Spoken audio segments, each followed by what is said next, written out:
ایک تو پتہ نہیں ہم غریبوں کی قسمت کیوں نہیں بدلتی۔ یہاں بھی ہر خواہش کے لیے ترستے رہو، شادی کے بعد بھی کم بخت ضروریات کے رونے روتے رہو۔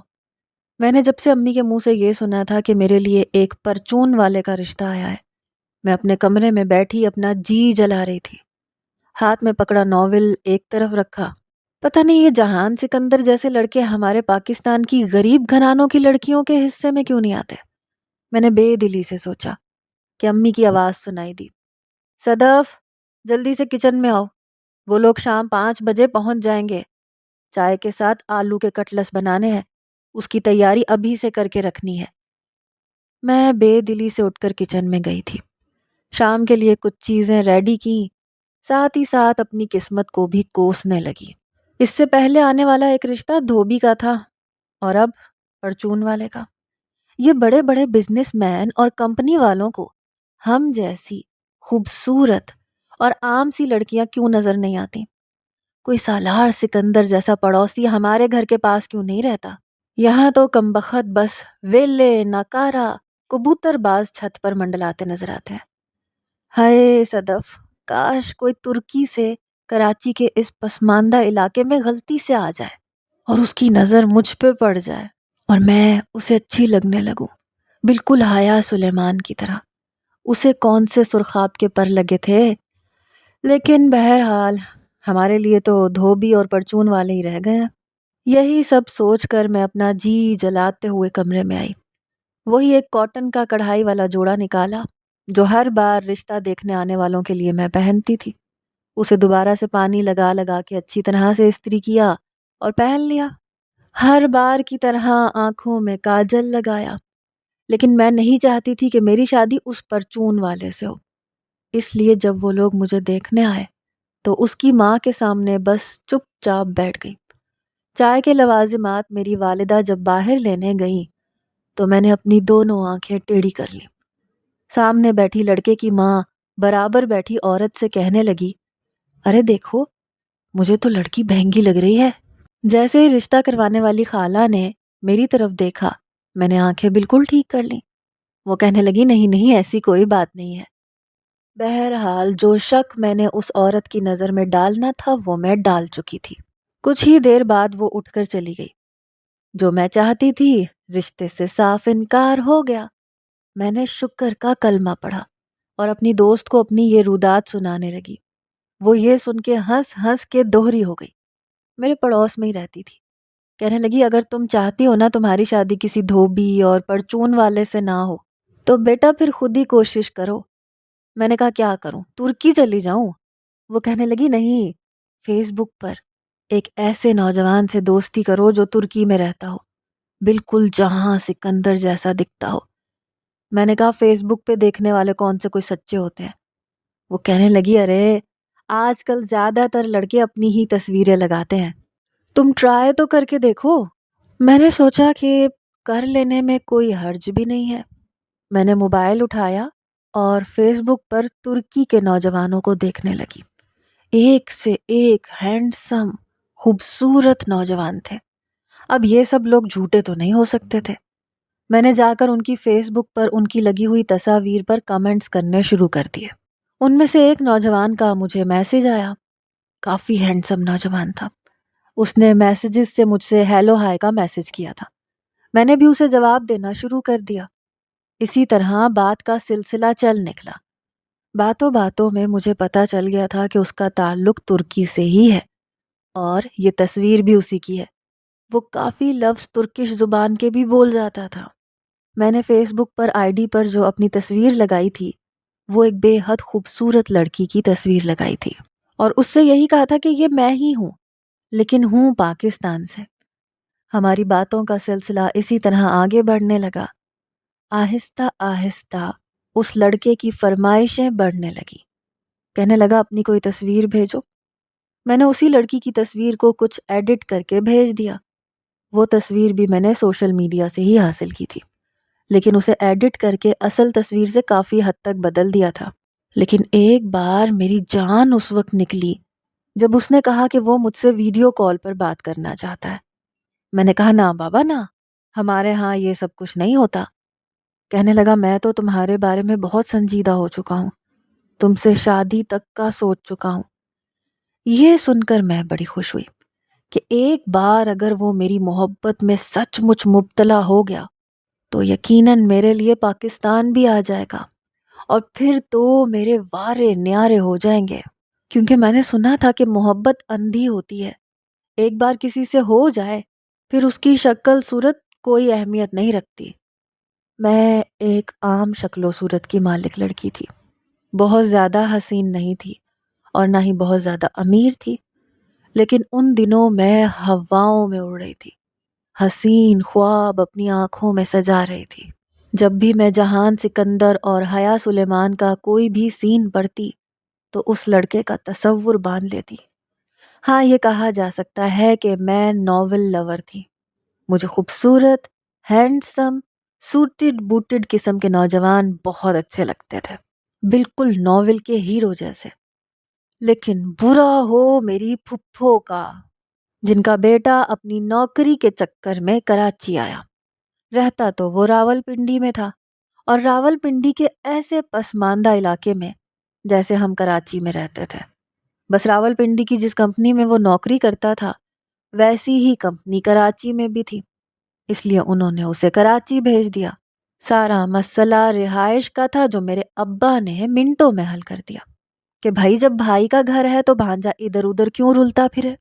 ہمارے گھر کے اوپر چھت ہے، وہاں ایک کمرہ بالکل خالی ہے، وہاں پر منیر کو سیٹ کر دیا جائے گا۔ جب میں نے یہ سنا تو میں نے برا سا منہ بنایا، اماں سے کہا بھی کہ بھلا یہ کوئی بات ہے، ہر بندے کی اپنی کوئی پرائیویسی ہوتی ہے، منہ اٹھا کے پھپھو اپنا بیٹا ہمارے گھر بھیج رہی ہیں۔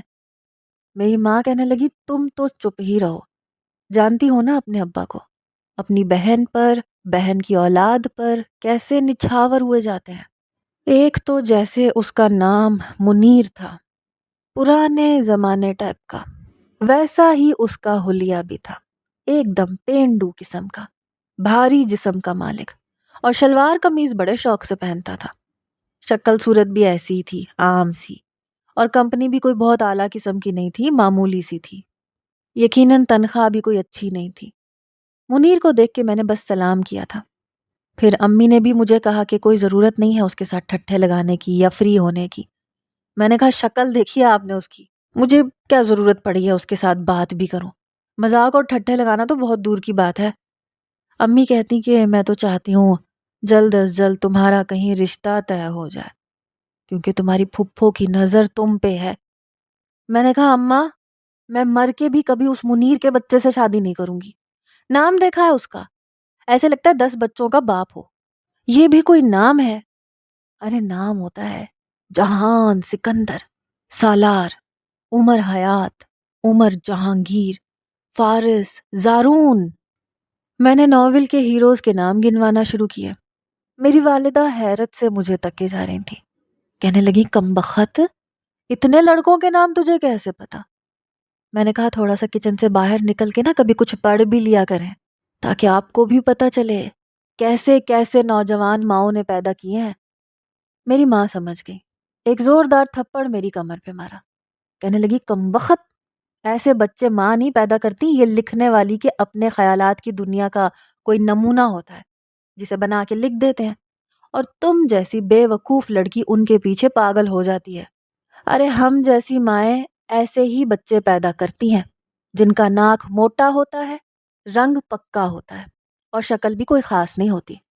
کمبخت، کسی انسان کے بچے کا حلیہ بتا، کبھی تو نے دیکھا ہے ایسے لوگوں کو؟ میں نے کہا ہاں نا اماں، خوابوں میں روز دیکھتی ہوں۔ اماں مجھے ڈانٹ دیتی تھی۔ یوں تو اس لڑکے میں کوئی بھی خاص خوبی نہیں تھی، لیکن اکڑ اس میں ایسی تھی جیسے پتہ نہیں کہاں کا شہزادہ گلفام ہو۔ خیر، آج کل ناول کے علاوہ میرے دماغ پر ایمر بھی چھایا ہوا تھا۔ اس ترکی لڑکے کا نام ایمر تھا۔ صبح کا ناشتہ بھی موصوف نے ہمارے گھر پہ ہی کرنا تھا، اس لیے میں نے ناشتہ تیار کر کے ٹیبل پر رکھ دیا۔ ناشتہ دیکھ کے کہنے لگا میں اتنا ہیوی ناشتہ نہیں کرتا، ماموں بس میرے لیے بریڈ جیم منگوا دیا کرے۔ میں نے سوچا نخرے تو یوں دکھا رہا ہے جیسے کسی کمپنی میں آفیسر لگا ہو، اور میرے والد تو اپنے بھانجے پہ دل و جان سے فدا تھے۔ اگلے ہی روز جیم اور بریڈ بھی لے آئے۔ میں رات کو ایمر سے بات کرنے لگی تھی۔ ایک بار میں نے اسے کہا کہ وہ مجھے اپنے کمرے کی پک بھیجے۔ اس کے شاندار کمرے کی تصویر دیکھ کر تو میں اپنی آنکھیں جھپکنا بھول گئی۔ ایک بار اس نے اپنے گھر کے باہر بنے لان کی تصویر بھیجی، پھر ترکی کی مختلف جگہوں کی تصاویر بھیجنے لگا۔ کئی ریسٹورنٹس کی تصاویر بھی بھیجتا تھا جہاں بیٹھ کے وہ اکثر کھانا کھا رہا ہوتا تھا یا کافی پی رہا ہوتا تھا۔ کئی بار وہ مجھ سے اپنی محبت کا بھی اظہار کر چکا تھا۔ ایک بار میں نے اس سے پوچھا کہ وہ میری خاطر پاکستان آ سکتا ہے، تو میری اس بات پہ وہ چپ سا ہو گیا۔ کہنے لگا، تم میرے بارے میں تو بہت کچھ جان گئی ہو، لیکن میں تمہارے بارے میں کچھ نہیں جانتا۔ میں نہیں چاہتی تھی کہ اسے یہ لگے کہ میں بہت غریب قسم کی لڑکی ہوں، اس لیے میں ایک بار اپنے ابا کے ساتھ اپنی ایک امیر دوست کے گھر چلی گئی۔ وہاں اپنی چند تصاویر اس کے کمرے میں اور اس کے لان میں کھینچی، لیکن اس میں میرے کمر تک جھولتے بال ہی میں نے دکھائے تھے، اپنا چہرہ نہیں دکھایا تھا۔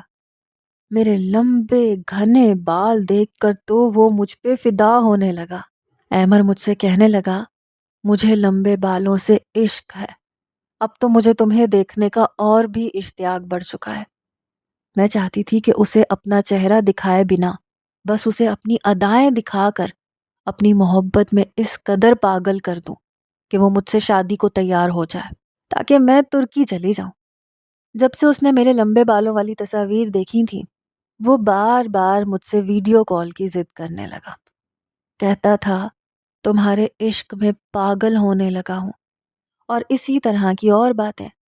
یہ سن کر میں خوابوں میں ترکی میں خود کو ایمر کے ساتھ گھومتے پھرتے دیکھنے لگی۔ اس کی باتوں میں اب بےتابیاں سی شروع ہو چکی تھیں جو میرا بھی چین چرانے لگی تھی۔ انہی دنوں میری پھپھو بھی کراچی آ گئی۔ میرے والد کی ایک ہی بہن تھی اور وہ ان سے بے تحاشا محبت کرتے تھے۔ پھپھو جب سے آئی تھی، میں نوٹ کر رہی تھی، سبھی بہن بھائیوں میں مجھ پہ کچھ زیادہ ہی عنایتیں دکھا رہی تھیں جو میری سمجھ سے باہر تھیں۔ انہی دنوں میرا ایک اور رشتہ آ گیا۔ میں بے حد پریشان تھی۔ اس وقت پہلی بار میں نے روتے ہوئے ایمر سے کہا کہ وہ جلدی پاکستان آ جائے، میرا ہاتھ مانگ لے، یہ نہ ہو میرا باپ میرا رشتہ کسی اور سے کر دے۔ ایمر یہ جانتا تھا کہ میں بہت امیر باپ کی اکلوتی بیٹی ہوں، اور جو میری دوست کا بنگلہ ہے جہاں میں نے اپنی تصاویر کھینچی تھی وہ میرا ہے۔ کہنے لگا، تم کسی بھی طرح یہ رشتہ روکو، میں کوشش کر کے جلد ہی پاکستان آتا ہوں۔ لیکن میں اسے سچ بھی بتانا چاہتی تھی، لیکن ابھی نہیں۔ جب وہ پاکستان پہنچ کے مجھ سے رابطہ رکھتا تو میں اسے سچائی بتا دیتی، اور مجھے یقین تھا کہ جس طرح سے وہ میری محبت میں گرفتار ہو چکا ہے اسے کوئی فرق نہیں پڑے گا۔ لیکن فی الحال میرے لیے بڑا مسئلہ آنے والا رشتہ تھا، اور اس بار وہ لڑکا کپڑے کے کام کا کاروبار کرتا تھا، باقی آنے والے رشتوں سے قدرے بہتر تھا۔ ان دنوں اگر مجھے اپنی کوئی ہمدرد لگ رہی تھی تو وہ پھپھو تھیں۔ شاید میرے آنے والے رشتے پر وہ بھی ناخوش تھی۔ وہ کیوں ناخوش تھی یہ جاننے کی میں نے کوشش ہی نہیں کی، اور جا کے پھپھو سے کہہ دیا کہ وہ میرے والدین کو سمجھائیں مجھے یہ رشتہ منظور نہیں ہے، غیر برادری کے لوگ ہیں، ہمیں کیا پتہ کیسے لوگ ہیں کیسے نہیں ہے۔ میری بات سن کے پھپھو کہنے لگی، تم بالکل 100% ٹھیک کہہ رہی ہو، لیکن یہ تمہاری ماں ہے نا، ایک نمبر کی بے وقوف ہے۔ تم مجھے اپنی مرضی بتاؤ، تم غیر برادری میں شادی کرنا چاہتی ہو کہ نہیں؟ مجھے تو اس وقت آنے والے رشتے کو ٹالنا تھا، اس لیے میں نے کہہ دیا کہ نہیں، مجھے غیر برادری میں شادی نہیں کرنی۔ پھپھو کہنے لگی، بس ٹھیک ہے، رات کو میں تمہیں بلاؤں گی، یہ بات تم بھائی کے سامنے کہہ دینا، پھر میں دیکھتی ہوں رقیہ کیسے تمہاری شادی غیر برادری میں کرتی ہے۔ بہرحال میں مطمئن ہو گئی کہ چلو وقتی طور پر جان چھٹی۔ رات کو میری بہن مجھے بلانے آئی کہ ابا آپ کو ڈرائنگ روم میں بلا رہے ہیں۔ میں چلی گئی، وہاں پھپھو، امی، ابا سب بیٹھے تھے۔ جب پھپھو نے مجھ سے کہا کہ بتاؤ صدف، کیا تم غیر برادری میں شادی کرنا چاہتی ہو؟ میں نے کہا نہیں، میں یہ شادی نہیں کرنا چاہتی۔ والد کہنے لگے ٹھیک ہے، پھر فیصلہ ہو گیا۔ اسی جمعے ہم صدف اور منیر کا نکاح کر دیں گے۔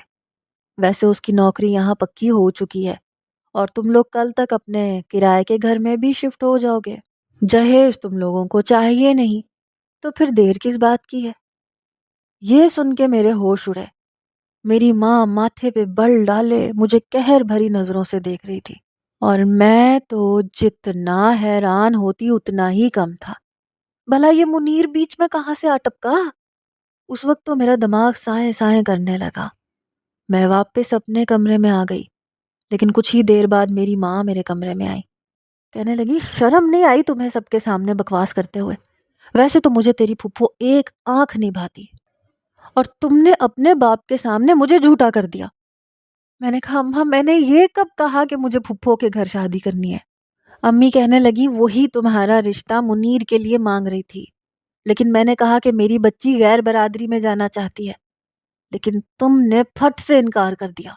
اچھا خاصا رشتہ تم نے ہاتھ سے نکال دیا۔ اب کرو تیاری اپنی پھپھو کے گھر جانے کی۔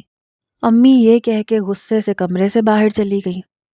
مجھے نہیں پتا تھا میری اس بات کا یہ نتیجہ بھی نکل سکتا ہے۔ 8 دن میں میرے باپ نے میرا نکاح اور رخصتی دونوں کروا دی۔ میں بے حد پریشان تھی۔ یہ بات میں ایمر سے بھی نہیں کہہ سکتی تھی۔ میں بہت بڑی مصیبت میں پھنس چکی تھی۔ پھپھو نے اپنا کرائے کا گھر لے لیا، ہماری محلے میں لیا تھا۔ چھوٹا سا گھر تھا، شاید میری قسمت میں یہ چھوٹا سا ہی لکھا تھا۔ میری ساری کوششیں بیکار جا چکی تھی۔ اپنا آپ ضبط کیے اپنے چھوٹے سے کمرے میں بیٹھی تھی، جس میں سجاوٹ کی ہوئی تھی، معمولی سا فرنیچر پڑا ہوا تھا۔ کیا کچھ خواب نہیں دیکھے تھے میں نے۔ مجھے بار بار ایمر کا خیال آ رہا تھا۔ محبت کرتا تھا مجھ سے، میری خاطر پاکستان بھی آنے کو تیار تھا۔ میری تو ہر چلی ہوئی تدبیر الٹی مجھ پہ پڑ گئی۔ کچھ دیر بعد کمرے کا دروازہ کھلا، منیر کمرے میں داخل ہوا۔ وہ بھی کافی خاموش تھا۔ اس کی آمد پر میرا دل بے چین ہوا تھا۔ میں سمٹ کر بیٹھ گئی۔ اس نے کمرے کا دروازہ بند کیا، میرے سامنے آ کر بیٹھ گیا۔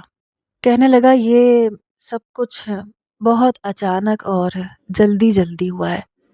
میں ابھی ایسی کسی بھی شادی کے لیے تیار نہیں تھا، لیکن میری امی کو پتہ نہیں کس بات کی جلدی تھی۔ میں خاموشی سے اس کی بات سن رہی تھی۔ کہنے لگا، دیکھو میں ایک عام سا انسان ہوں، یہ پیار محبت کی باتیں مجھے کرنی نہیں آتی، اور یہ تم اچھی طرح سے سمجھ لو کہ تم صرف میری ماں کی پسند ہو۔ محبت مجھے تم سے نہیں ہے، اور نہ ہی میں نے ایسی کوئی امیدیں تم سے باندھ رکھی ہیں۔ پھر اس نے ایک ٹھنڈی آہ بھری۔ کہنے لگا، بہرحال شادی تو ہو ہی گئی ہے۔ پھر اس نے جیب میں سے ایک مخملی ڈبیا نکالی، سونے کی انگوٹھی نکال کے مجھے پہنا دی۔ کہنے لگا، میں نے تمہارے لیے کبھی ایسے جذبات نہیں رکھے تھے، اس لیے سمجھ میں نہیں آ رہا کہ تم سے بات کیا کروں۔ میں خود سمجھ نہیں پا رہی تھی کہ اسے کیا کہوں اور کیا نہ کہوں۔ بہرحال وہ نہ تو میرے خوابوں کا شہزادہ تھا، عام سا انسان تھا، لیکن میرا محرم بن چکا تھا۔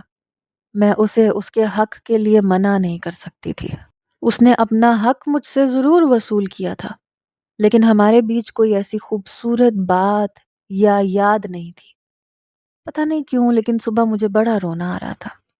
میں نے موبائل اٹھایا تو ایمر کے بہت سارے میسیجز آئے ہوئے تھے۔ تم کہاں ہو؟ کل سے بات نہیں کی۔ میں اسے کیا بتاتی کہ میرے ساتھ کیا کچھ ہو چکا ہے؟ اس کے میسیجز پڑھ کے میں نے بس آنسو بہائے تھے۔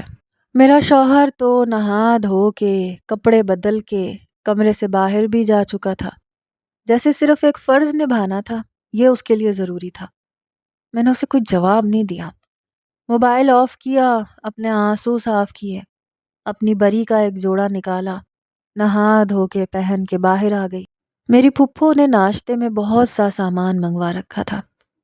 4 دن گزر چکے تھے ہماری شادی کو، لیکن ہمارے بیچ کوئی بھی حسین یاد نہ تھی۔ نہ تو منیر میری کبھی تعریف کرتا تھا، نہ ہی کبھی بےتابی بے قراری دکھائی تھی۔ جس قدر میں رومانوی قسم کی لڑکی تھی، وہ تو بالکل بھی نہیں تھا۔ اپنے آفس جاتا، واپس آ کر کھانا کھاتا، پھر کمرے میں چلا جاتا۔ میں گھر کے کام کر کے جب کمرے میں آتی تو اپنے لیپ ٹاپ پر اپنے کام میں مصروف ہوتا۔ میں آ کر اس کے پاس بیٹھ جاتی۔ میں چاہتی تھی کہ میں احمر کو بھول جاؤں، مجھے منیر سے اتنی محبت ملے کہ احمر بس ایک یاد رہ جائے، لیکن ایسا نہیں ہو سکا۔ اس لیے میں نے احمر سے بات کرنی شروع کر دی۔ اسے یہ نہیں بتایا کہ میری شادی ہو چکی ہے۔ ہمارے بیچ پہلے جیسی باتیں ہونے لگیں، جس طرح سے وہ اپنی بیتابیوں کا ذکر مجھ سے کرتا تھا، اپنی محبت کا اظہار کرتا تھا، میری تعریف کرتا تھا، میں اسی سے اپنے دل کو تسکین پہنچانے لگی۔ ایسی باتیں عورت کے لیے ہمیشہ گناہ کا راستہ ہی دکھاتی ہیں، لیکن جب شوہر سے یہ سب کچھ نہ ملے تو اکثر عورتیں اسی چیز کی خواہش میں گناہ، ثواب، سب کچھ بھول جاتی ہیں۔ 24 گھنٹے میں سے میں بس وہ 1 گھنٹہ زندگی جیتی تھی جو میری احمر کے ساتھ میسجز پر گفتگو میں گزرتا تھا۔ ایک بار تو میرے ہوش اڑ گئے جب اس نے کہا کہ وہ پاکستان واپس آ گیا ہے۔ احمر کو میں نے اپنا نام ایک فرضی سا بتایا تھا۔ کہنے لگا، انابیہ، میں صرف تمہارے لیے آیا ہوں اور اس بار تم سے ملنا چاہتا ہوں۔ یہ سن کر میں بہت روئی تھی۔ پہلے تو جی چاہا کہ اسے سچ بتا دوں، لیکن پھر سوچا کہ میری زندگی کی واحد خوشی ہے جو مجھ سے چھن جائے گی۔ منیر کو تو مجھ سے کوئی غرض ہی نہیں تھا، بس اپنے آپ میں رہتا تھا۔ میں نے اسے کہا کہ ہمارے گھر کا ماحول ایسا نہیں ہے احمر کہ میں تم سے ملنے آ سکوں۔ کہنے لگا، تمہیں دیکھنے کے لیے پاگل ہو رہا ہوں، بس میں کچھ نہیں جانتا۔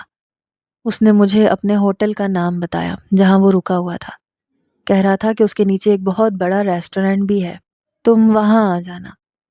حالانکہ پھپھو کے گھر میں مجھے زیادہ کوئی روک ٹوک نہ تھی، میں اکثر اپنی دوستوں کے گھر چلی بھی جاتی تھی، پھپھو نے کبھی نہیں ٹوکا تھا، لیکن میرا ضمیر اس بات کی مجھے اجازت نہیں دے رہا تھا۔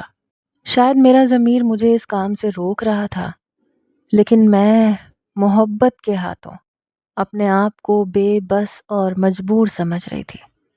کبھی کبھی سوچتی تھی اگر منیر مجھ سے ایسے ہی والہانہ محبت کا اظہار کرتا تو شاید کبھی بھی میں یہ قدم اٹھانے کے بارے میں نہ سوچتی۔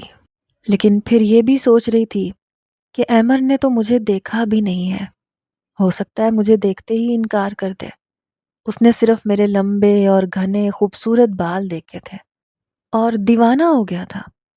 اب میں ان باتوں کو سوچ رہی تھی جب مجھے پھپھو اور منیر کے جھگڑا کرنے کی آوازیں آنے لگیں۔ میں کمرے سے باہر آئی تو منیر پھپھو کے کمرے میں تھا۔ کہہ رہا تھا کہ کیا ملا آپ کو میری زندگی برباد کر کے؟ آپ کو اپنی بھتیجی عزیز تھی تو آپ کو میں ہی ملا تھا۔ آپ نے میرے ساتھ اچھا نہیں کیا امی، مجھے صدف ایک آنکھ اچھی نہیں لگتی، میں اس کے ساتھ صرف زبردستی کا رشتہ نبھا رہا ہوں۔ میں نے آپ سے پہلے بھی کہا تھا کہ میں جس سے محبت کرتا ہوں مجھے اسی سے شادی کر لینے دیں، لیکن آپ کی دھمکیوں کی وجہ سے مجھے مجبوراً یہ شادی کرنی پڑی جو اب مجھے اپنے گلے کا توق لگ رہی ہے۔ امی، آپ نے اچھا نہیں کیا، میں صدف کے ساتھ زندگی نہیں گزار سکتا۔ منیر کی بات نے تو جیسے مجھے حیران کر کے رکھ دیا۔ اس کا مطلب وہ کسی اور سے محبت کرتا تھا اور میں کسی اور سے، اور ہمیں ایک زبردستی کے بندھن میں باندھ دیا گیا تھا جو کہ غلط تھا۔ منیر انکار کر دیتا تو میرے ساتھ بھی ایسا نہ ہوتا۔ احمر میرے لیے ترکی چھوڑ کر پاکستان آ چکا تھا، میرا منتظر تھا۔ جتنی محبت وہ مجھ سے کرتا تھا شاید وہ میرے چہرے اور عام شکل و صورت کو بھی اہمیت نہ دیتا، مجھے اپنا لیتا وہ، لیکن منیر نے مجھے کہیں کا نہیں چھوڑا تھا۔ شاید احمر یہ بات برداشت نہ کرتا کہ میں کسی کی بیوی بن چکی ہوں۔ میں اس سے ملاقات کر بھی لیتی تو کیا کہتی؟ میں اپنی قسمت پر آنسو بہا رہی تھی جب اچانک سے دروازہ کھلا۔ منیر مجھے دیکھ کر پہلے تو حیران ہوا، پھر اپنی نظریں چرا کر کمرے میں چلا گیا۔ میں پھپھو کے کمرے میں آ گئی۔ میں نے کہا، پھپھو، اگر منیر کی خواہش نہیں تھی تو پھر آپ نے کیوں یہ رشتہ کیا؟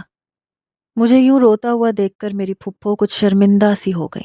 کہنے لگیں، تم ہمارے خاندان کی بچی ہو، میں کیسے تمہیں چھوڑ کر کسی غیر کو لے آتی؟ لیکن میں نہیں جانتی تھی کہ منیر شادی کے بعد بھی ایسی بات کرے گا۔ دیکھو، تم اس کا خیال رکھو، اس سے محبت بھری باتیں کیا کرو، اسے اپنی طرف متوجہ کیا کرو۔ مرد ایسا ہی ہوتا ہے، شادی سے پہلے ان کے بہت چکر ہوتے ہیں، لیکن بیوی صرف اپنی اہمیت جگائے تو پھر باقی ساری محبتیں ثانوی رہ جاتی ہیں۔ میں کیا کہہ سکتی تھی؟ وہ کون سا میری پسند اور میری محبت تھا؟ میں کیوں اس کے سامنے خود کو گرا دیتی؟ میں واپس اپنے کمرے میں آ گئی۔ وہ موبائل پہ کسی کو میسج کر رہا تھا۔ مجھے دیکھ کر اس نے اپنا موبائل سائڈ پہ رکھ دیا۔ میں نے کہا اگر آپ کسی اور سے محبت کرتے تھے تو انکار کیوں نہیں کیا؟ کہنے لگا وہی ماں باپ کی بلیک میلنگ جو وہ بچوں کے ساتھ کرتے ہیں۔ اس وقت سمجھ میں نہیں آیا، میں انکار نہیں کر پایا کیونکہ ان کا بی پی شوٹ کر گیا تھا۔ میں نے کہا تو پھر میرے ساتھ رشتہ کیوں بنایا تھا؟ شادی کی رات کہہ دیتے۔ کہنے لگا ایسے تو نہیں ہو سکتا تھا، تم سے شادی کی تھی تو رشتہ بھی قائم کرنا تھا۔ دیکھو میں تمہیں چھوڑوں گا نہیں، تمہارے ساتھ سارے حقوق پورے کروں گا، لیکن مجھے دوسری شادی کی اجازت دے دو۔ میں نے کہا یہی بات اگر میں آپ سے کہوں؟ میرا یہ کہنا تھا کہ اس کا چہرہ سرخ ہوا، لیکن مجھے تھپڑ نہیں مار سکتا تھا۔ کہنے لگا ہوش میں ہو؟ میں نے کہا ہاں ہوش میں ہوں، نہ آپ میرے ساتھ خوش ہیں نہ میں آپ کے ساتھ، ہم ایک زبردستی کا رشتہ نبھا رہے ہیں، آپ مجھے آزاد کر دیں، جس سے چاہے شادی کر لیں۔ وہ کہنے لگا ایسے نہیں ہوتا، میں اگر تمہیں طلاق دوں گا تو میری ماں مجھے کبھی بھی قبول نہیں کریں گی، اور پھر اگر اماں کا بی پی شوٹ کر گیا یا انہیں کچھ ہو گیا، میں چاہ کر بھی تمہیں نہیں چھوڑ سکتا۔ میں نے کہا لیکن میں ایسی زندگی نہیں گزار سکتی۔ کہنے لگا میں اس لڑکی سے بہت محبت کرتا ہوں، اس کی محبت میں پاگل ہوں، اس کے بنا نہیں رہ سکتا، میری بات کو سمجھو۔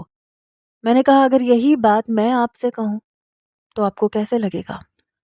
اس کی آنکھوں میں پھر سے غصہ اترنے لگا۔ کہنے لگا دیکھو میں یہ سب برداشت نہیں کر سکتا، کوئی بھی مرد برداشت نہیں کر سکتا۔ میں نے کہا ہاں لیکن یہ سچ ہے، میں بھی آپ سے محبت نہیں کرتی، میں کسی اور سے محبت کرتی ہوں۔ اگر پھپھو رشتہ نہ مانگتی، میرے ابا ہاں نہ کرتے تو یقیناً وہ لڑکا میرے لیے رشتہ ضرور لے کر آتا۔ اگر آپ کو اپنی محبت عزیز ہے تو مجھے بھی اپنی محبت عزیز ہے، ہم زبردستی ایک دوسرے کے ساتھ رہ رہے ہیں۔ وہ کہنے لگا تم میری بیوی ہو، میں تمہیں اپنا چکا ہوں، کیا تمہارا محبوب تمہیں اس حال میں قبول کر سکتا ہے؟ میں نے کہا اگر اس کی محبت میں صداقت ہوگی تو کر لے گا۔ کہنے لگا جاؤ پہلے اس سے پوچھ لو۔ میں نے کہا اور اگر وہ مان گیا تو؟ کہنے لگا پھر چھوڑ دوں گا تمہیں۔ میں نے کہا ٹھیک ہے۔ میں نے اگلے ہی روز احمر کو میسج کر دیا۔ اس نے مجھ سے کہا کہ میں فلاں ریسٹورنٹ کے ٹیبل نمبر 7 پہ جا کے بیٹھ جاؤں، وہ میرے لیے ریزرو کروا کے رکھے گا۔ میں نے کہا ٹھیک ہے۔ میں مقررہ وقت پر اس ٹیبل پر جا کر بیٹھ چکی تھی، لیکن بے حد بے قرار تھی۔ پتہ نہیں میں اسے اچھی لگوں گی کہ نہیں۔ اسے میرے لمبے بالوں سے عشق تھا، اس لیے میں اپنے بال کھول کر آئی تھی۔ تیار بھی بہت ہوئی تھی، دل بڑی زور زور سے دھڑک رہا تھا۔ دعا کر رہی تھی کہ وہ مجھے اپنا لے، دھتکار نہ دے۔ جب مجھے اپنے پیچھے سے ہیلو کی آواز آئی، شاید وہ میرے عقب میں کھڑا تھا، میرا دل تو دھڑکنا بھول گیا۔ ایک ایک قدم بڑھاتا وہ جیسے ہی میرے سامنے آ کر بیٹھا، میرے ہوش اڑ کے رہ گئے۔ میرے کیا، اس کے بھی ہوش اڑ کر رہ گئے۔ کئی باتیں جو میں سوچ کے آئی تھی کہ اس سے یہ کہوں گی وہ کہوں گی، ایسے کہوں گی ویسے کہوں گی، لیکن الفاظ تمام گڈمڈ ہو چکے تھے۔ اس کی بھی ایسی ہی کیفیت تھی۔ ہم ایک دوسرے سے نظریں ملاتے اور چراتے رہے۔ کچھ دیر خاموش رہا، پھر کہنے لگا تم انابیہ؟ میری آنکھوں سے ٹپ ٹپ آنسو بہنے لگے۔ میں نے ہاں میں سر ہلا دیا۔ اس نے اپنا سر دونوں ہاتھوں میں پکڑ لیا۔ میں سسکیوں سے رونے لگی۔ اب میں نے اپنے ہاتھ اس کے سامنے جوڑ دیے، کیونکہ احمر کوئی اور نہیں بلکہ منیر ہی تھا۔ جیسے اس نے فیک تصویر لگائی تھی، ایسے ہی میں نے بھی فیک تصویر لگائی تھی۔ محبت ہم نے انڈائریکٹلی ایک دوسرے سے ہی کی تھی۔ کہنے لگا جو کچھ ہو چکا اسے بھول جاؤ، ہم زندگی کو نئے طریقے سے شروع کرتے ہیں۔ جتنی غلطی میری تھی اتنی تو تمہاری بھی تھی، اس لیے ان غلطیوں کو دہرانے کے بجائے ہم اپنی زندگی کو آگے بڑھاتے ہیں، جس میں محبت اور سب کچھ جائز طریقے سے ہوگا۔